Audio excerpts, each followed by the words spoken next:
Okay, on a different note, before we get off, can I please have a little conversation with Halle on Oh, that? yeah. Do you mind? No, Is that okay? Take the hot seat, Halle. This is my beautiful daughter, Halle Woodhall. Oh my goodness. So funny story. I've known Blake for so many years, and he always talks about you. He always talks about you. He's so proud. Understandably, I mean, you're a badass. He's always talking about his amazing kids, and his amazing daughter. And I'm always like, you understand that they're amazing because of you, right? Because you raised them and you made them who they are. And I always love hearing about all of your guys' traditions, like Christmas and the pasta that you make. Going to the zoo. Best spaghetti ever, right, Halle? Yes. Oh and tacos. Yes. How does it feel like to have a dad who is an absolute warrior in everything that he does? I mean, he's so passionate. I really feel like for as long as I can remember, my dad has been my best friend. We do everything together, and he's extremely patient and passionate and kind and driven at the same time. And I've been saying this to him. All this stuff has been happening with this case and just kind of growing in his career, and I'm not surprised at all. You know, he moves with such character and charisma, while also maintaining just such a peaceful and kind mentality. I'm just not surprised he is where he is, and I love him to death. He's just the best ever. We've been through a lot together too as well. I can kind of see those tools that he's used in our relationship to get through things that we've gone through together in this case as well. And maintaining passionate just about his passion for children, and kind of that stemming from a lot of stuff that's happened with me as a child and our family. And I'm extremely proud of him. I'm extremely grateful for him. I think he's the most magnificent dad I could ever ask for. And can we just show this part? And I'm excited to see what he does next. You know, I'm like, there's only more from here. He's just starting. And kind of like what he was saying and what you were saying, you know, before he didn't really have any drive or like passion for what he was doing.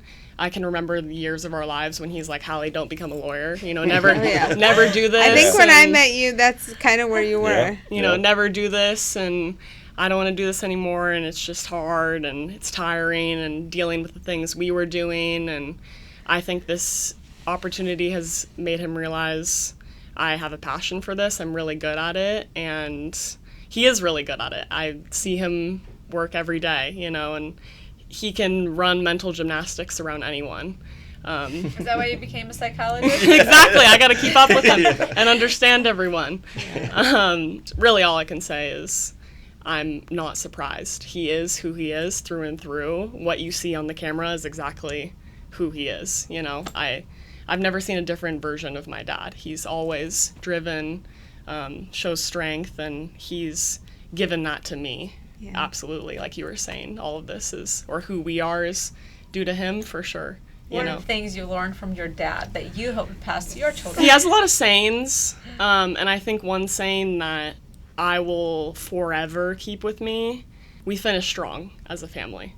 No matter what you do, I don't care if you fail, I don't care if you fall, I don't care if there's pitfalls along the way, you need to finish strong.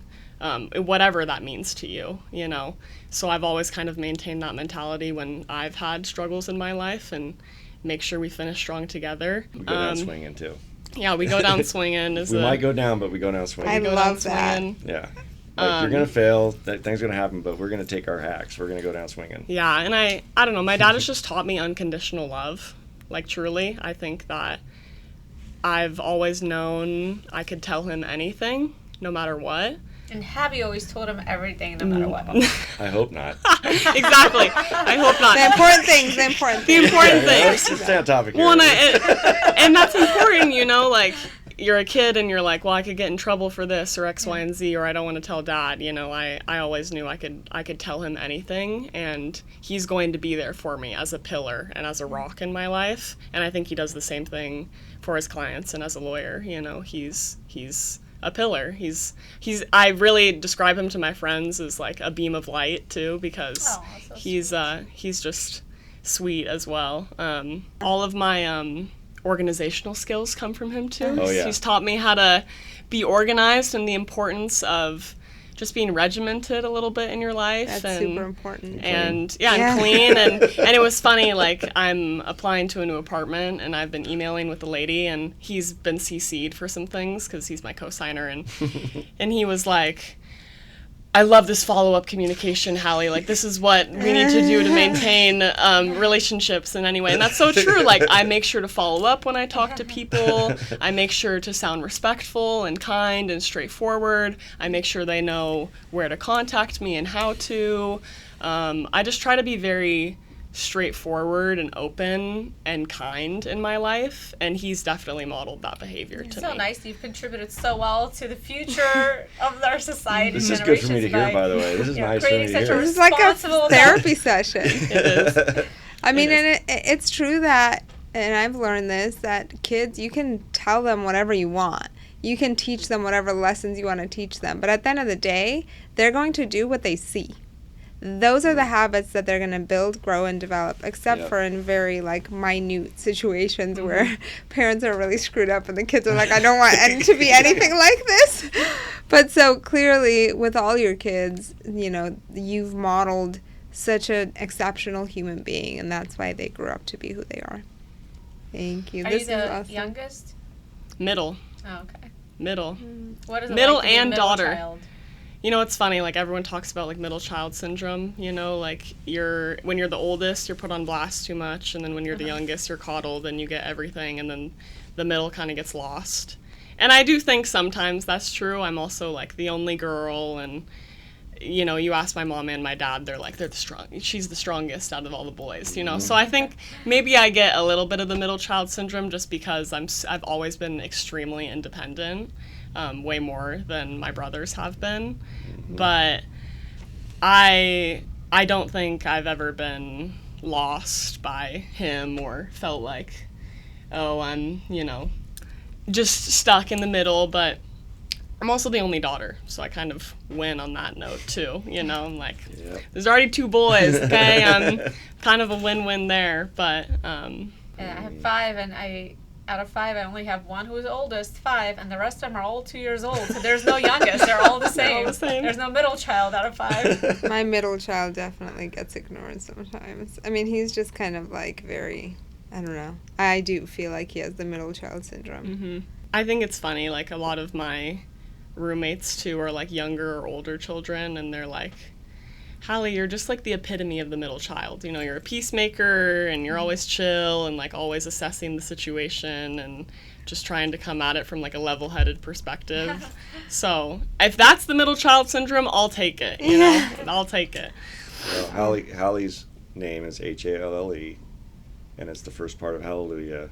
And Hallelujah, of course, is basically a statement to God for His blessings. And Halle's certainly been a true blessing for me. And she'll always be my little swoopy.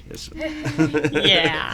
I love it. Thank you guys so much for coming and Thank joining you. us. Are you kidding me? I appreciate you guys You so heard a much. lot today about your dad's story. And did you learn anything you didn't know today? I mean, I definitely learned a little more details from the case that he hasn't been able to share with me, or just kind of more insight from his perspective. But I feel like most of what he's talking, or at least like the overarching themes of his emotions towards it, we've definitely talked about. And that wasn't surprising. And anything just seeing him in these spaces doing it, it's like, yeah, Dad, like that's awesome. You know, like not only are you able to express it on a personal level and in your own life and change people in a personal way, but now you're moving on to broader places and changing them kind of on a mass scale. And that's pretty powerful. That's huge that my dad is doing that. You know, it's kind of a weird concept. Even today, my friends are like, oh, Halle, what are you going downtown for? Because I kept saying, I need to go at 2. I have some specific plans, okay? I need to go. And they're like, where are you going? I'm like, oh, my dad got invited to do this podcast. You know, like, what other kid gets to say that? Thank you for joining us. This is the best. Thanks, guys. Yeah, That's so thank cool. you.